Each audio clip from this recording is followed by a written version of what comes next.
So clearly chemistry समझने के लिए एटम्स के बारे में समझना बहुत जरूरी है।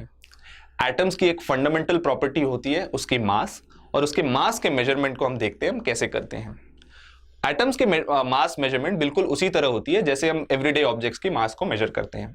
हम एक बेस यूनिट लेते हैं, इन आवर एवरीडे लाइफ हमारा बेस यूनिट 1 किलोग्राम होता है, और उसके कंपैरिजन में हम देखते हैं कि बाकी चीजें कितनी भारी हैं।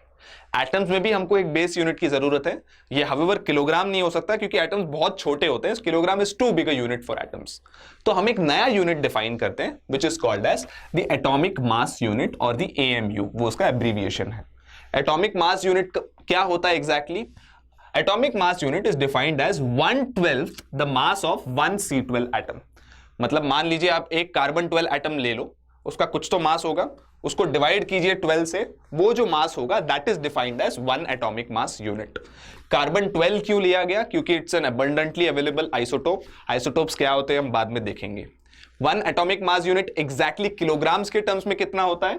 1 atomic mass unit is 1.66 into 10 to the power -27 kilograms. Clearly आप देख सकते हैं ये बहुत ही छोटा नंबर है, विच इज ट्रू क्योंकि एटम्स का मास बहुत छोटा होने वाला है। जस्ट एज अ रेफरेंस, आजकल हम C12 यूज करते हैं, बट बहुत पहले हाइड्रोजन वाज द स्टैंडर्ड जिसके रिलेटिव हम सारे मासेस मेजर करते थे।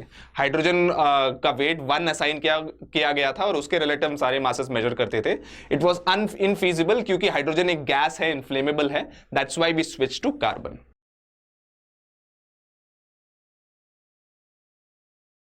तो हमको एटॉमिक मास यूनिट हमने क्लियरली डिफाइन कर लिया है। Now all that is left is अलग अलग एलिमेंट्स का मास डिटरमिन करना relative to this atomic mass unit. ऐसे जब किया गया, it was obtained that carbon के मोस्ट एटम्स का मास 12 AMU था। इसको हम डिनोट करते हैं C12। यूजुअली मास को ऐसे डिनोट किया जाता है, एलिमेंट के सिंबल के टॉप लेफ्ट कॉर्नर पे उसका मास लिखा जाता है एज ए नंबर। हाइड्रोजन के मोस्ट एटम्स का मास 1 AMU था। कुछ कुछ था जिनका मास अलग था, बट ज्यादातर एटम्स का 1 AMU था, इसलिए hydrogen is denoted as H1। Oxygen का O16 था because most of the oxygen atoms had a weight of 16 AMU। Chlorine की जब बात आई, we faced a peculiar problem. Chlorine के एटम्स 2 टाइप के निकले, और ऐसा नहीं था कि एक बहुत कम था और एक बहुत ज्यादा था, both were a sizable number. एक क्लास ऑफ एटम्स थे जो chlorine atoms with weight 35 AMU थे, जिनको डिनोट किया गया Cl35, और एक क्लास ऑफ एटम्स ऐसे थे जिनका वेट स्लाइटली ज्यादा था, they were 37 AMU। To understand this clearly, imagine you go to a market. आप एक मार्केट में जाते हो और टमाटर खरीदने जाते हो, और आपको 2 टाइप के टमाटर दिखते हैं, एक छोटे टमाटर, एक बड़े टमाटर। है तो दोनों, both of them are tomatoes, but clearly उनका वेट अलग है, राइट? उनकी प्रॉपर्टीज सिमिलर हैं बट वेट अलग है। ऐसे एटॉमिक वर्ल्ड में ऐसे स्पीशीज जो सेम एलिमेंट के बनते हैं बट उनका मासेस अलग है, उनको एक दूसरे का आइसोटोप कहा जाता है, right? So Cl35 and Cl37 both are isotopes of chlorine. But अगर आप पीरियोडिक टेबल में देखो, you will study the periodic table later, उसमें क्लोरीन का एक ही मास दिया जाता है। क्लोरीन का मास दिया जाता है 35.5। हाउ इज इट दैट जब एटम 2 अलग अलग आइसोटोप्स का बना है, उसको हम एक मास असाइन करते हैं? This is a very intriguing question, और हम ये आगे आंसर करने की कोशिश करते हैं।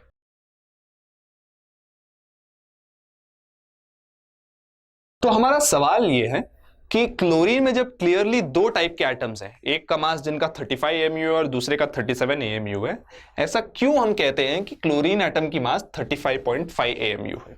ये नंबर आता है through a concept called as average atomic mass. So होता यह है कि out of all the chlorine atoms present in the nature, 75% atoms की मास 35 AMU होती है, और 25% एटम्स की मास 37 AMU होती है। ये जो परसेंटेज नंबर्स है, इनको हम कहते हैं abundance of these isotopes in nature. मतलब इसका कितना प्रपोर्शन है और इसका कितना प्रपोर्शन है, और ये नंबर्स तय करते हैं कि इसका एवरेज एटॉमिक मास क्या है। तो ये जो number 35.5 AMU, this is basically nothing but, अगर 75% इतना है और 25% इतना है, तो इसका टोटल स्पीशीज का जो एवरेज मास है वही वो नंबर आता है। सो 35.5 AMU is nothing but average mass of all Cl atoms. मान लो दुनिया में x Cl एटम्स हैं, इसका मतलब ये होगा कि 35 AMU वाले कितने एटम्स होंगे? 75x/100 होंगे परसेंटेज के कॉन्सेप्ट से, और 37 AMU वाले कितने एटम्स होंगे? 25x/100 बचे हुए। So average mass of Cl atoms क्या होगा? Total mass of all Cl atoms divided by the total number of atoms. Total mass of all Cl atoms क्या होगा? इसके कितने एटम्स है मल्टीप्लाइड बाय एक एटम का mass which is 75x/100 into 35 plus इस आइसोटोप के कितने एटम्स है मल्टीप्लाइड बाय एक इस आइसोटोप का mass which is 25x/100 into 37 divided by the total number of chlorine atoms which हमने x लिया है। यही एवरेज होता है और यहाँ पे x कैंसिल हो जाएगा, आप क्लियरली देख सकते हैं। एंड दैट, अगर आप चाहे तो वीडियो को पॉज करके देख सकते हैं, that number turns out to be 35.5 AMU। So it is the average atomic mass which is 35.5 AMU, even though there are two separate isotopes which have 35 AMU and 37 AMU as their masses। तो I hope आप समझ गए हैं कि average atomic मास का concept useful क्यों है, because it assigns a single mass to even though एक एलिमेंट में अलग अलग आइसोटोप्स हैं। इन जनरल अगर किसी भी एलिमेंट में बहुत सारे आइसोटोप्स हैं और उनकी एबंडेंस दी गई है, मान लो आइसोटोप 1 का मास m1 है और उसकी x1% है, आइसोटोप 2 का मास m2 है और उसकी percentage x2% and so on. Average atomic mass of the element हम निकालते हैं इस एक्सप्रेशन से।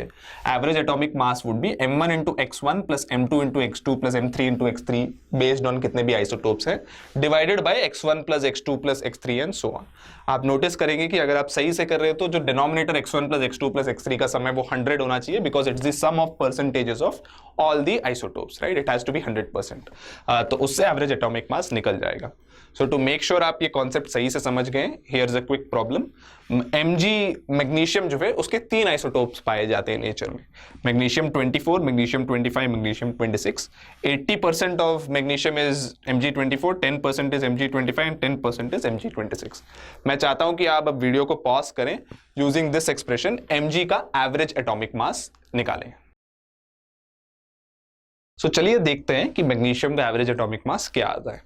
By using that expression clearly हम देख सकते हैं m1 24 है, m2 25 और m3 26 है एज पर दिस, और x1 80 है, x2 10 है और x3 10 है। x1 plus x2 plus x3 आप देख सकते हैं 100 आ रहा है यहाँ।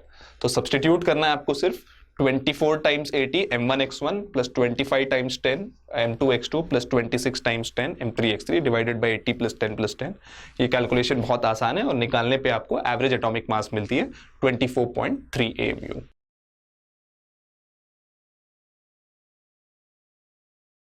अब तक हमने देख लिया कि एवरेज एटॉमिक मास एटम्स के लिए कैसे निकाला जाता है। केमिस्ट्री में मेजॉरिटी ऑफ स्पीशीज मॉलिक्यूल्स के तौर पर एग्जिस्ट करते हैं। मॉलिक्यूल्स क्या होते हैं? एक से ज्यादा एटम्स जब इंटरैक्ट करके एक यूनिट बनाते हैं उसको हम मॉलिक्यूल कहते हैं। फॉर एग्जाम्पल H2O, पानी का फॉर्मूला आपने देखा होगा।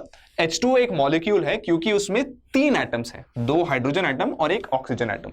HCl हाइड्रोक्लोरिक एसिड जो आपने लेबोरेटरी में देखा होगा, उसमें 2 एटम्स हैं, 1 हाइड्रोजन एटम और 1 क्लोरीन एटम।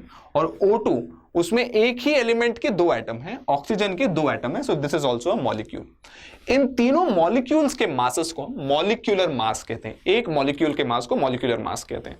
इसको निकालते कैसे हैं? It is simply the sum of average atomic masses of all atoms in a molecule.